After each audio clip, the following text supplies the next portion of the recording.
Now, I want to talk about the voice. You heard Andrew Bolt earlier talking about the way the big corporates are getting behind the voice.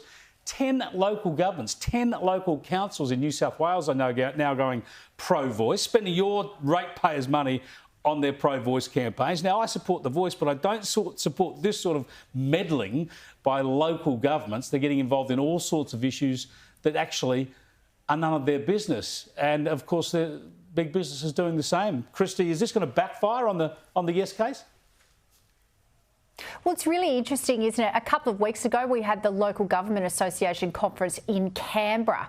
And I don't know about you, but my LinkedIn feed has been absolutely smashed with mayors and councillors from around Australia having happy snaps with cabinet ministers, including the PM.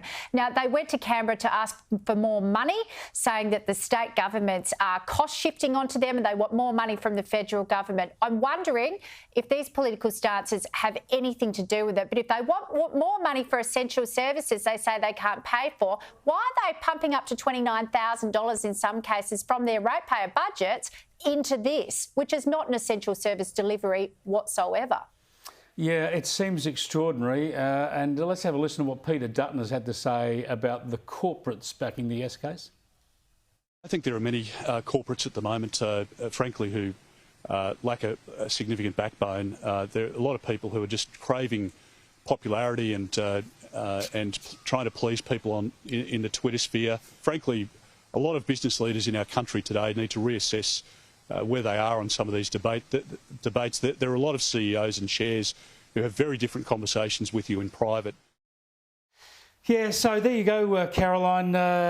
Look, freedom of speech. Any company, any council, they can back the voice, but it's a matter of whether people are sticking to their knitting and using ratepayers or shareholders' money for the purpose it's supposed to be used for. Totally. And I do wonder, you know, in the case of ratepayers, were they asked about this or consulted about this? And of course not. Well, obviously, but, you know, we give them the benefit of the doubt, Chris. And the same with companies and shareholders, because ultimately companies can't vote. They don't vote in a referendum. People vote in a referendum. And there's plenty of things going on at the moment. And look, you know, you have companies who are not happy about the industrial relations changes. You've got companies worried about input cost inflation. You've got companies worried about a whole heap of things which are affecting their margin and their profitability. How about you stick to your core business and don't worry about the side issues? Indeed, indeed.